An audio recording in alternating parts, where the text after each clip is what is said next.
Hi, this is Ron Nutter, and this video is going to be in this series of the Disaster Ready Guides about communications. Now, one of the things that I discuss in the book is the potential use of a cell phone in an emergency, since that's the one thing that everybody probably already has at this point.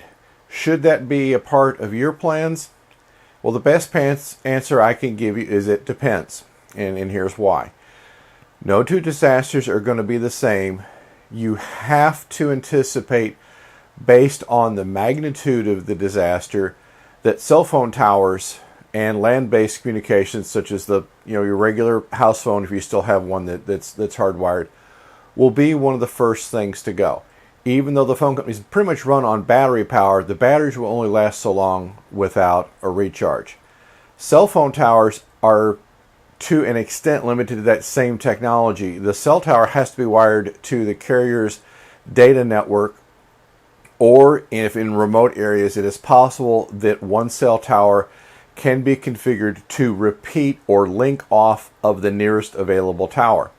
Well, as the towers start to shut down, because they can only maintain power for so long, because most of them have some degree of emergency generator, whether it's fuel oil, diesel, natural gas, what have you, it's only going to last so long. So should a cell phone like this be in there? It's worth a shot. Now, this one is a little bit different. For those of you who are cell phone junkies, and I mean that term with all due respect, you'll probably recognize this as a Google Nexus 6. This is a little bit different device. And the reason I say that, I've been testing Google's Project Fi service for several years now. It is not tied to any one tower like whatever carrier you see advertisements for. That, if that carrier goes down, and I live in the Midwest, and just this week, a carrier whose name I won't mention but has 3 initials in it, had a major outage. It involved parts of a couple of states. Well, in an emergency, that's the kind of thing that you have to anticipate. And with Google Project Fi, they take it to the next level. This is not tied to any one specific carrier. It roams between Sprint, T-Mobile, US Cellular, and I think there was a third carrier that was being brought into the mix, but I haven't read into the details on it for a while. So in this case, you have the option of, you're not tied to a single carrier. So there is a carrier failure, then the phone should switch over. Or if you delve in under the covers, such as what I did early on when I got the Google Nexus 6, there are ways that you can force the phone to go to a certain carrier. Not necessarily ideal, but in an emergency, it allows you to control what systems they see. As part of your plans, a lot of families probably have all their phones on one provider. Makes sense. There's usually some sort of discount bundle that you get because of that. Now, here's the reason why you might want to think about not doing that. If you have, say, all your phones on provider A, and provider A starts having a problem, all your cell phones basically are going to be worthless for the most part. You might have some in the outage that we had here in the Midwest recently. Texting was kind of working, but not much of anything else. And that's where the example, and I'm not getting paid by Project Fi, I'm not getting anything out of it, but this is where, with theirs roaming between multiple carriers, you have some flexibility around that.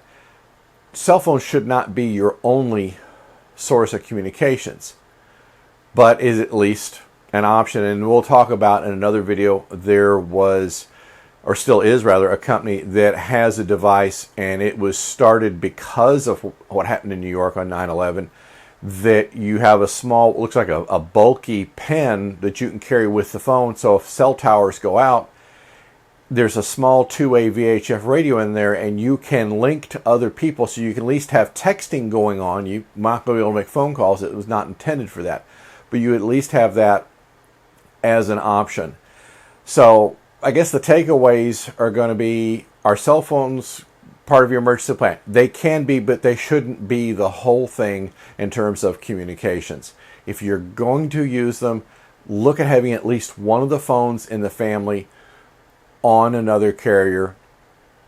Certainly, something else that you will see is locked versus unlocked. The big deal there is locked phones, if say your provider goes down and you want to switch SIM cards, you can't. It's locked by the provider until you've met the terms of your, well, it's 1 year, 2 year, whatever the agreement that you signed up for.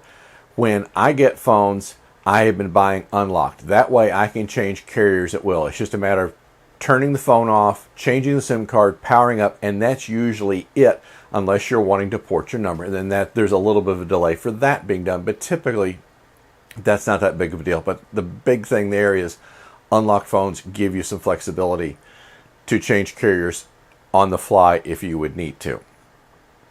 So, you've got to look at what carrier is best for you. Getting an unlocked phone, yes, is going to be more expensive. There are ways that can be handled. Google Project Fi, for example, I bought an unlocked phone from them, but I was paying it off so much a month, and if I decided to terminate service before that time was up, then the rest of that money was immediately due, but the phone was never locked. The flexibility with having roaming between multiple towers in a disaster at least gives you a fighting chance that service would still be operational, where with a single carrier, all it takes is one tower, and with your luck, and it would be mine, that if that tower was the one having a problem, you're pretty much dead in the water. Where if you have a phone that can go across multiple carriers, and not all carriers are on the same tower. If you ever look at a cell tower, you'll notice nests or rings of antennas. Each carrier typically will be on their own level. Now, a carrier might have more than one level on a tower, but I've not known that to happen. I've done some engineering work on the past with cell phone towers, and every one I had dealt with, each carrier had its own ring. And there will be some spacing between the rings so that they don't have interference. So carriers having their own tower is not as common as it once used to be because the real estate is so pricey. Local regulations can be an issue.